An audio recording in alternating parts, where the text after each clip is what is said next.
नमो भगवते वासुदेवाय। जय श्री कृष्णा। श्रीमद् भागवत गीता का 13वां अध्याय प्रारंभ होता है। श्री कृष्ण भगवान बोले, हे अर्जुन, यह शरीर क्षेत्र इस नाम से कहा जाता है और इसको जो जानता है उसको क्षेत्रज्ञ इस नाम से उनके तत्व को जानने वाले ज्ञानी जन कहते हैं। हे अर्जुन, तो सब क्षेत्रों में क्षेत्रज्ञ अर्थात जीवात्मा भी मुझे ही जान, और क्षेत्रज्ञ का अर्थात विकार सहित प्रकृति का और पुरुष का जो तत्व से जानना है वह ज्ञान है, ऐसा मेरा मत है। यह क्षेत्र जो और जैसा है तथा जिन विकारों वाला है और जिस कारण से जो हुआ है, तथा क्षेत्रज्ञ भी जो और जिस प्रभाव वाला है, वह सब संक्षेप में मुझसे सुन।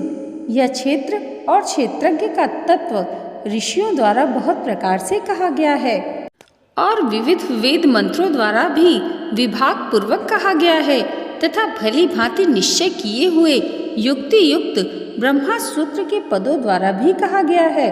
5 महाभूत, अहंकार, बुद्धि और मूल प्रकृति भी, तथा 10 इंद्रियां, 1 मन और 5 इंद्रियों के विषय अर्थात शब्द, स्पर्श, रूप, रस, गंध तथा इच्छा, द्वेष, सुख, दुख, स्थूल देह का पिंड, चेतना और धृति, इस प्रकार विकारों के सहित यह क्षेत्र संक्षेप में कहा गया है।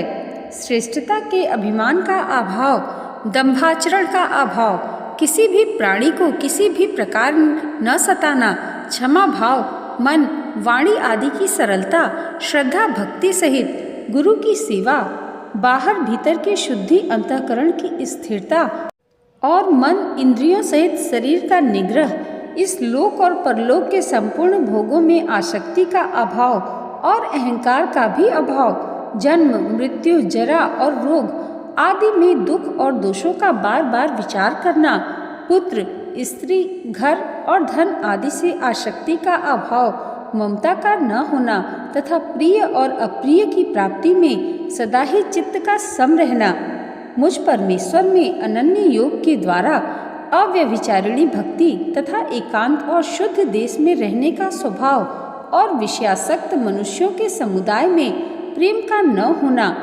आध्यात्म ज्ञान में नित्य स्थिति और तत्व ज्ञान के अर्थ रूप परमात्मा को ही देखना, यह सब ज्ञान है, और जो इससे विपरीत है वह अज्ञान है, ऐसा कहा है।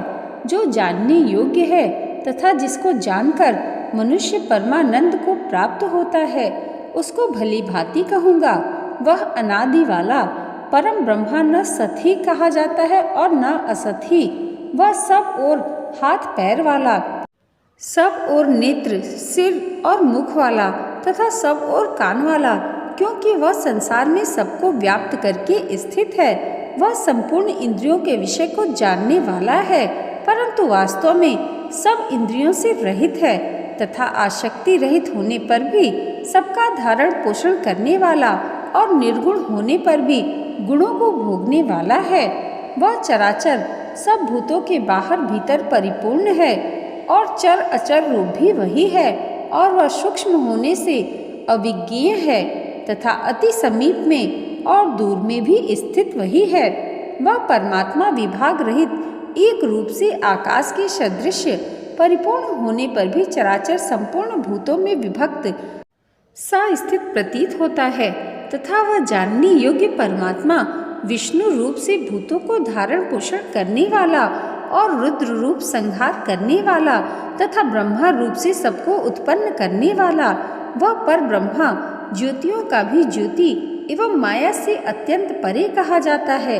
वह परमात्मा बोध स्वरूप जानने के योग्य एवं तत्व ज्ञान से प्राप्त करने योग्य है, और सबके हृदय में विशेष रूप से स्थित है। इस प्रकार क्षेत्र तथा ज्ञान और जानने योग्य परमात्मा का स्वरूप संक्षेप से कहा गया है।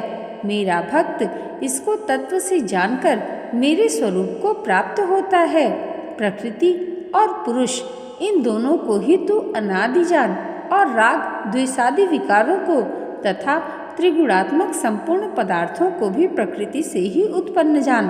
कार्य और करण को उत्पन्न करने में हेतु प्रकृति कही गई है, और जीवात्मा सुख दुखों के भोक्तापन में अर्थात भोगने में हेतु कहा जाता है। प्रकृति में स्थित ही पुरुष प्रकृति से उत्पन्न त्रिगुणात्मक पदार्थों को भोगता है और इन गुणों का सडग ही इस जीवात्मा के अच्छी बुरी योनियों में जन्म लेने का कारण है। इस देह में स्थित यह आत्मा वास्तव में परमात्मा ही है।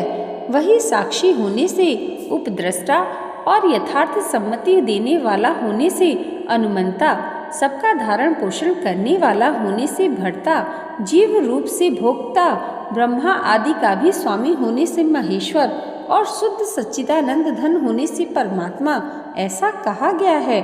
इस प्रकार पुरुषों को और गुणों के सहित प्रकृति को जो मनुष्य तत्व से जानता है वह सब प्रकार से कर्तव्य कर्म करता हुआ भी फिर नहीं जनता।